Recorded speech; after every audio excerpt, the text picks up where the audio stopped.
This episode of the XtremeAg Show is presented by Concept AgriTek. Cowboy is the game changer, getting it in through the leaves and into the plant circulatory system. That's why this product is so effective at delivering both calcium and boron to plants at critical times when they need it the most. To most people, Arion, Iowa may be just any farm town USA. But to Kelly Garrett's youngest son, Cale, it's a lot more.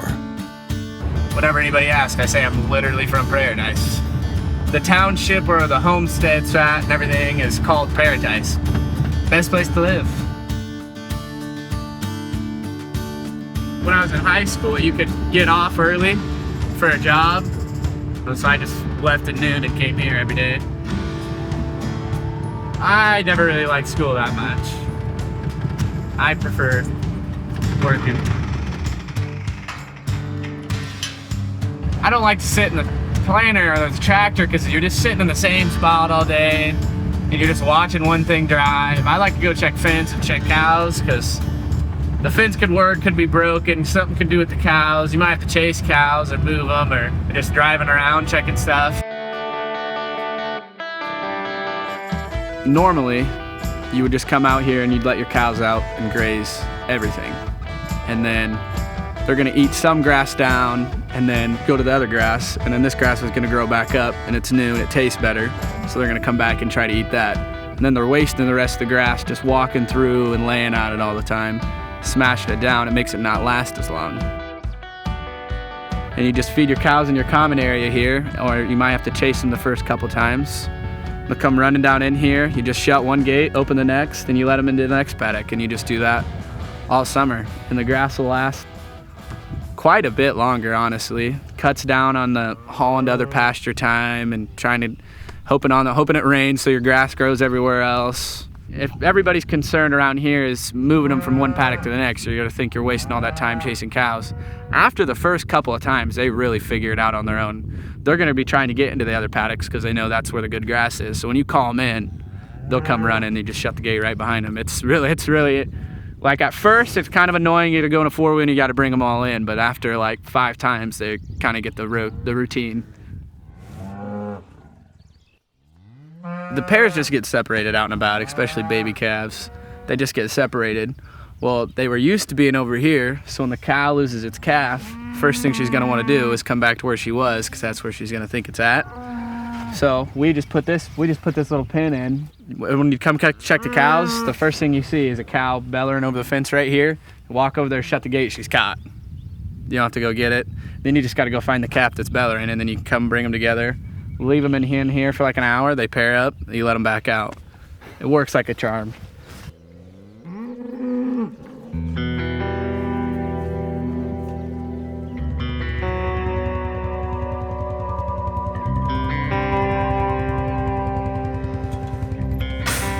So when the calf's born, it's supposed to suck. After the first, say, couple hours, if it hasn't sucked, it's not gonna. So if you just leave it, it just won't eat. That's not a good sign. I'm worried about this guy because he ain't sucking, and we need to help him out and get him going. And he'll just starve to death at some point. You see how his sides are really skinny? He might have been born earlier today or last night even, and he hasn't been able to suck his whole life. And then you got to put them on, otherwise they just don't eat. But yeah, it takes them a couple times to figure it out.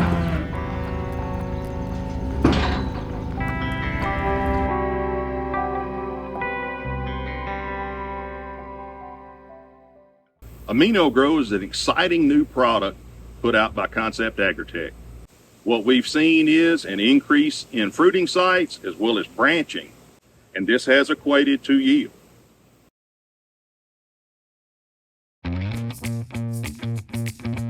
Spot less. Introducing the cleanup for tar spot, gray leaf spot, southern rust, and more. Novel next generation Adastrio fungicide from FMC broadens your spectrum and strengthens your residual foliar disease control. Protect your cornfields with a proprietary combination of 3 modes of action. Visit your FMC retailer or at astrio.ag.fmc.com to clean up this season.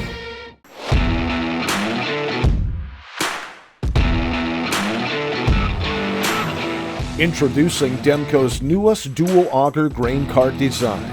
Now equipped with the front folding auger and available in right side or left side unload options. Featuring Demco's corner auger design for optimal visibility. With a 22-inch vertical auger, unload at speeds of 600 bushels per minute. Demco. Outpace harvest time every time. Some farmers I know swear by a name. Say they'd never operate anything else. Well, here are a few names for my Fendt 900 tractor. Fuel Saver, Time Maximizer, Game Changer. I like those names.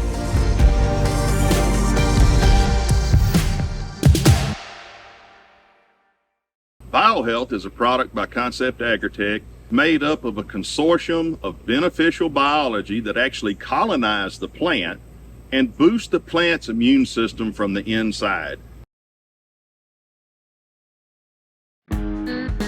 Farming in the Delta is no easy task. But it's not only the unforgiving heat and tough soils of southeast Arkansas that make it a challenge. So down here in the Delta, some things we have to deal with that y'all don't have to deal with in certain areas. One being cottonmouths, water moccasins, very poisonous snakes. And the big thing we have to deal with sometimes is gators.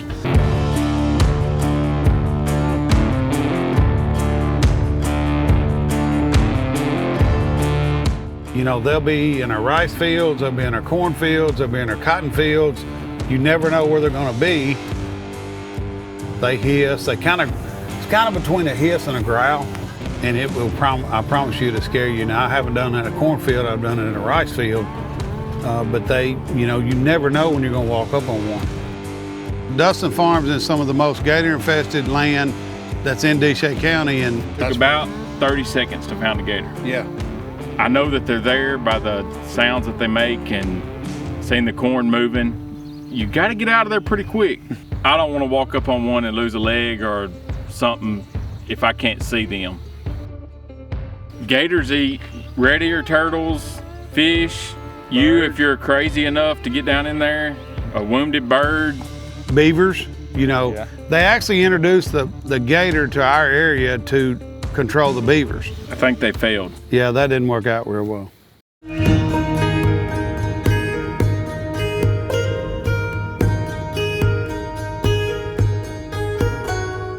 Everybody knows what rice is. Everybody buys rice in the grocery store, but we're one of the people that farm it.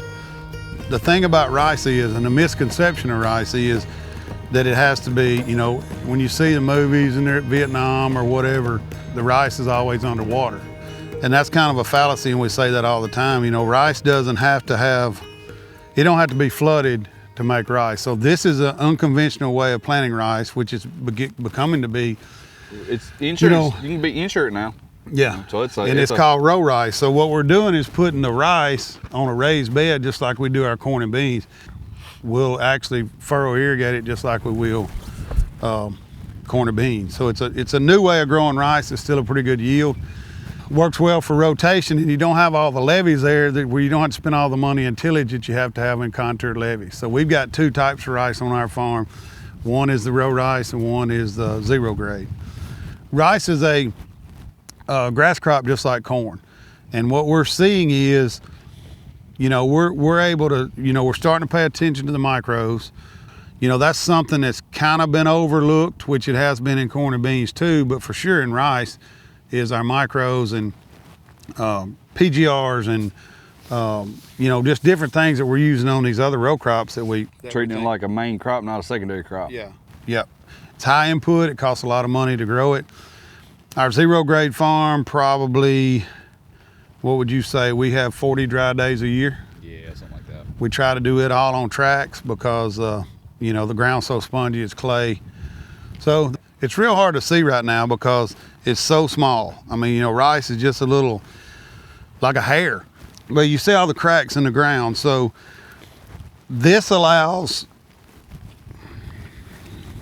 and we may have run our course on the command anyway, but when the ground's checked like this, what this allows is the pre-merge to break down because the grass can actually come out between these cracks. Just like the rice. Just like the rice does. So again, you know, we would like to keep this fairly sealed. When I say sealed over, where it don't have the cracks in it, but you've got to give the rice time to come up. You know, it's real finicky, you know, like we were talking about earlier. We got 220 acres planted today. We've got about 1,400 acres of rice. The other's not even, it's so wet that we can't even get on the ground. So now we've got ourselves backed in the corner to where we're trying to plant corn, we're trying to plant beans, and now we've got to come up here if it don't rain Saturday and plow out our ends because this is row rice, and plow out our ends, put our chemical out here, put our fertilizer out here, and start irrigating. I know it sounds crazy because we're trying to get water off a field so we can plant them, but yet we're gonna have to turn around and what we call flush. We're gonna flush this, and what we flush it for is to, you know, it's crusty, the ground's crusty, you know, it's coming through. It looks like we're gonna have a stand here, no problem, but the ground's real crusty, and when we flush that rice, it'll soften up the soil, it'll let the rice come through.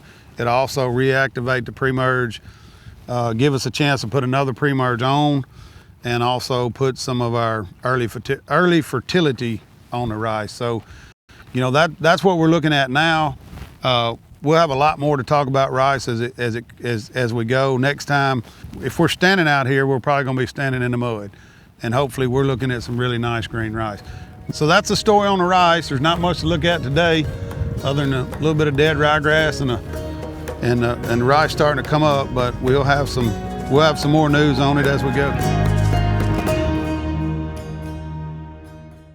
Adding Raytheon into your in-fur application or even an over-the-top application, Ground V3, V4, can do wonders in helping that plant navigate tough soil conditions as far as nutrient tie-up is concerned. Control the toughest weeds with overlapping residuals. Lock in the longest-lasting control for your soybean fields. Authority brand herbicides such as Authority Edge herbicide and Authority Supreme herbicide combine the industry's most effective Group 14 and 15 active ingredients for a clean start and long-lasting residual control. Following up 14 to 28 days later with a post-application of Anthem Max herbicide through V6 establishes a heavy-duty, economical, overlapping residual program. Claims are good and all, but I'm more interested in results. My Fendt Momentum planter delivers them. The only planter with automatic tire pressure adjustments, weight transfer across its frame, and inline center tandem wheels that eliminate pinch rows. It's just another way I know Fendt's got my bottom line top of mind. Sweet Success has been in the product lineup of Concept AgriTek for a while. We've seen it do a lot of things that you wouldn't think a blackstrap molasses product would do. Anytime you can increase the bricks content of your plant, the more healthy it's going to be.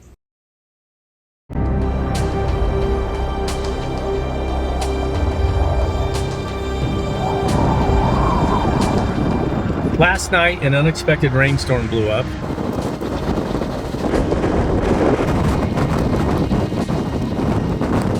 In about 25 or 30 minutes, we got 2 inches of rain, we got hail.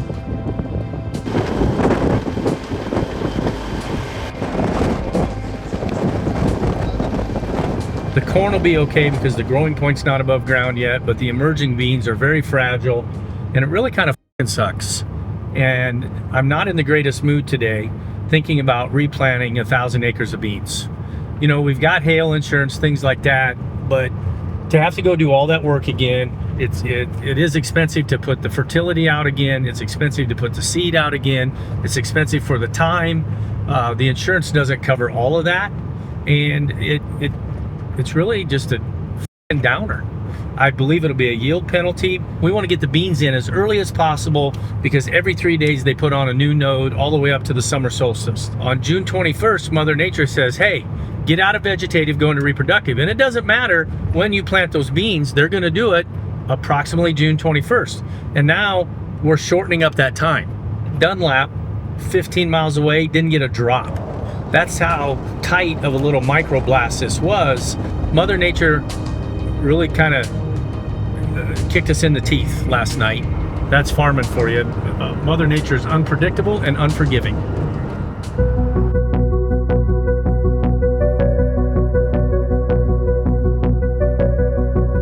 You know, planting looks like a beautiful situation, and it really is when everything works. But it's a very nerve-wracking, stressful time of the year. We've got one time to get it right. And weather problems, electrical problems, mechanical problems, the list goes on and on, causes it to be a tough time of year for us because it's so weather dependent. But at the end of the day, we all want to get the crop in 4 to 6 weeks, and we've got to get it in a timely fashion. We've got to do a good job. The weather's got to cooperate. The soil in Iowa especially has great potential, but what happens is we get out of balance from a chemistry perspective, and the nutrients in plant food, specifically the sulfur, and the micronutrients and the carbon help us balance the soil. A perfectly balanced soil would be measured from a base saturation perspective, and a balanced soil is 65% calcium, 12% magnesium, 3% potassium, for example. This soil where we're standing right here wouldn't shock me if it's not 80 or 85% calcium, and we need the sulfur to balance that out.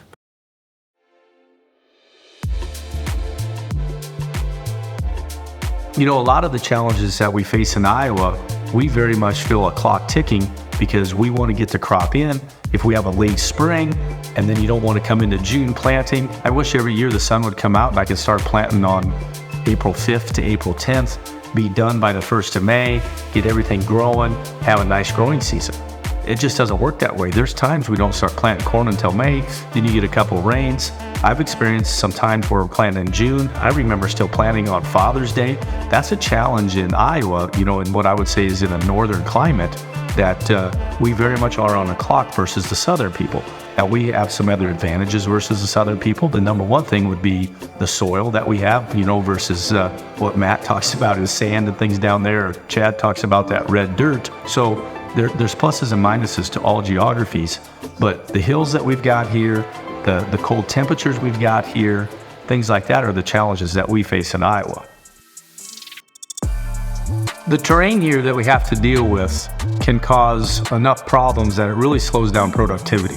The short rows that it creates, because you're planting on the contour, you know, you're not going straight back and forth half-mile rows all the time like you would be across an 80 or a 160. And the other thing is traction. You know, we have fairly large tractors, but the wheel tractors, the tractors with tires, there's slippage. Even with the weight, even with radials and things like that, there's times where you just cannot tie the power to the ground, and we'll get down to 2.8 or 3 miles an hour when we'd like to be going 5 or 6. We've gone to track tractors, quad track tractors specifically, and the same size tractor with tracks versus tires, we can drive around the field 6.5 miles an hour because we are tied to the ground and it's just traction. Now those track tractors are significantly more expensive, but the productivity outweighs the expense. Our productivity has gone way up, which makes me really happy.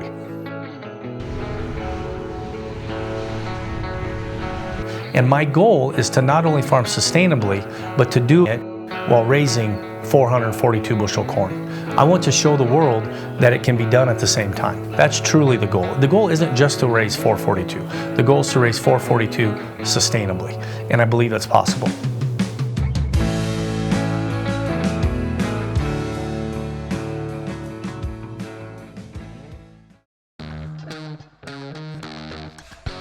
Go long for season-long foliar disease protection that starts at plant. Active ingredient flutriafol moves through your corn plants as they grow for inside-out protection from roots to tassel. A single at-plant application provides comparable performance in corn yield protection to that of VTR1 foliar fungicides against diseases like gray leaf spot, northern corn leaf blight, common rust, and more.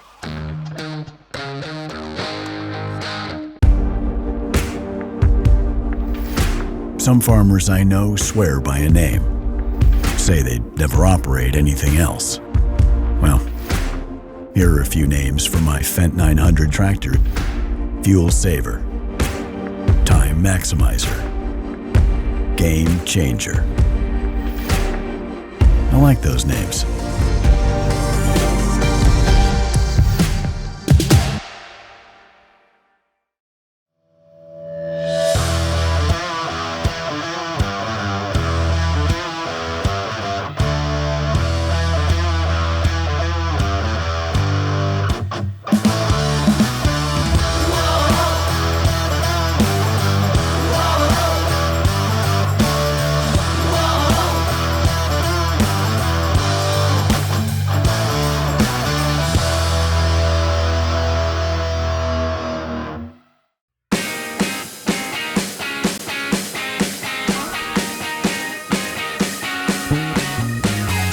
Most fields in North American agriculture are not shaped like this. Why? Because this is called raised bed production.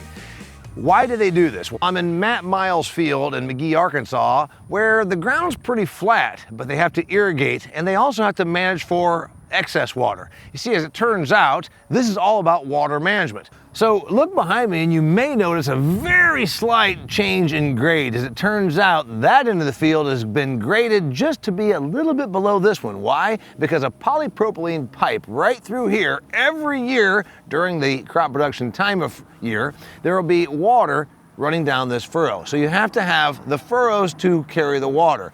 During March and April, when things might be more wet due to Mother Nature, these raised beds also keep the plant and the roots away from excess water. Now you understand why we have raised beds. But it's not just that they're sculpted up into a raised bed. It's not a bed until it's flattened just like this. It turns out there's a machine, a little roller that goes across the top to flatten this off. And after a couple of weeks of weathering, this is going to be ready for planting. Turns out raised bed agriculture is all about water management.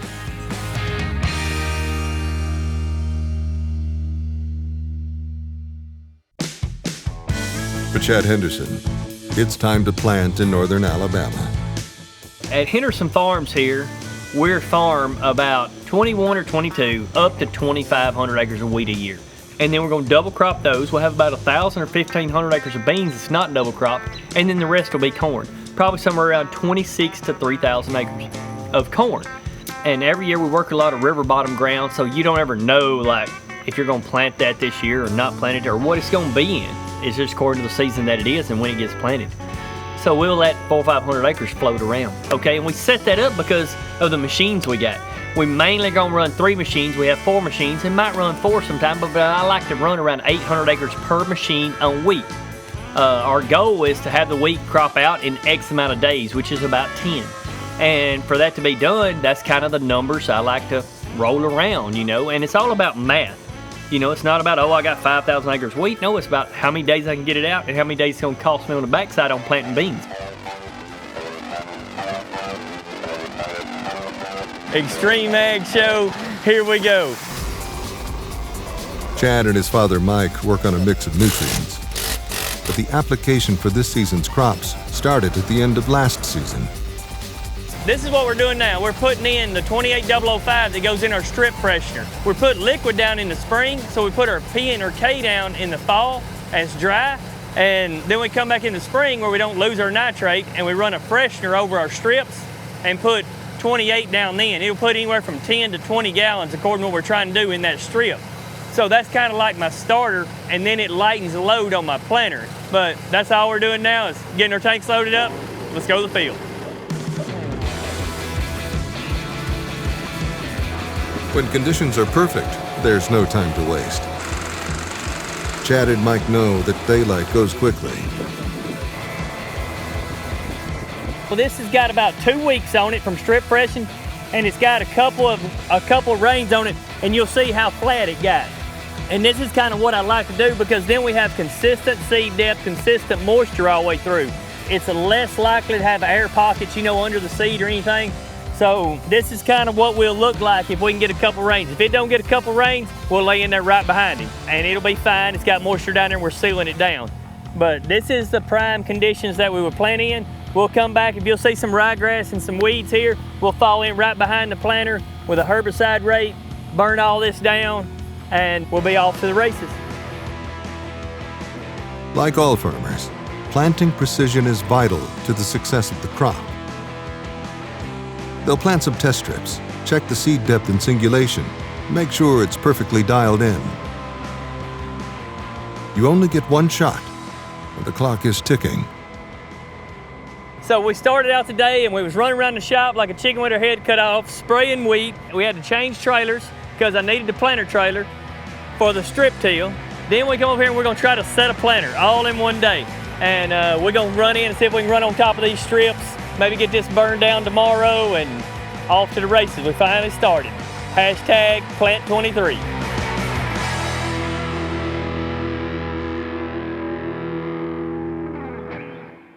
It changes everything, so says Indiana corn grower Nathan Davis about innovative Xyway LFR fungicide from FMC. Xyway brand fungicides are the first and only at-plant corn fungicides to provide unprecedented season-long inside-out foliar disease protection. Precision is understanding the potential hidden within. Decoding the specific nutritional needs of your crop. Maximizing every nutrient and getting the most out of your yield. We break down the science in a way that works for your crops and for you. Apply less and expect more with Precision Crop Nutrition from Agro Liquid.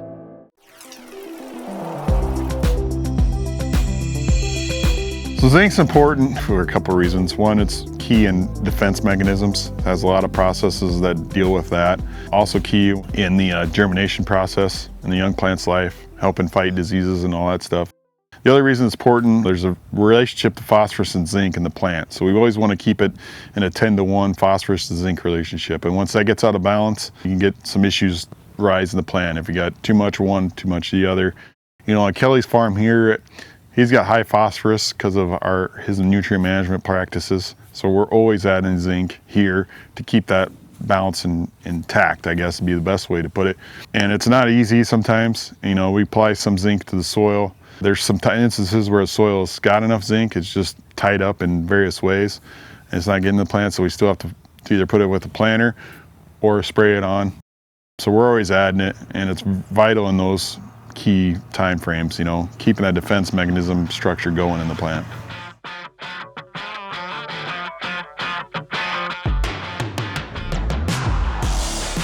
We're actually harvesting a corn plot today that we did a zinc trial on. Zinc is actually candy for the microbial activity in the soils. And the more microbial activity you have, the more root mass you get. It's just a better living environment for your roots, and your plants thrive. So we put a quart of a product down that we're doing some research for in furrow. You got to make sure it's safe and it's not going to hurt your seed. We're harvesting that trial today. Early on, the root mass, it was amazing when we did the root digs of the quickness of the size difference in the roots. Planted same day, just adding the zinc to it, had a lot larger mass of root. Now we get to see the yield results of that trial. And we just went through a strip of it there a while ago, and that's the first time that I've seen over 200 bushels in this field. I played college football, and it was vitamin C and zinc, you know, because the head coach's wife was a nurse. So that's what, you know, when we got in the fall, usually flu season or whatever, to try to stay healthy. Eat all the vitamin C you can, drink your water, and make sure you got enough zinc, because it's the same process in the humans as it is in the plant. It's a defense mechanism, keeps your immune system strong. So it relates right back to the plants. And, you know, they need zinc to have a strong immune system and have strong defense against diseases, pests, all the things they battle during the growing season. You know, I wouldn't equate disease showing up as a zinc deficiency. There could be other reasons for that, but I would say that if you don't have enough zinc, that's probably another reason why you have disease. You know, I've seen where zinc is high in a plant, but it's got some disease, but on the other side of it, it's got other issues. So all things square and your zinc's deficient, yeah, I mean, I'd be concerned about disease pressure and all that stuff.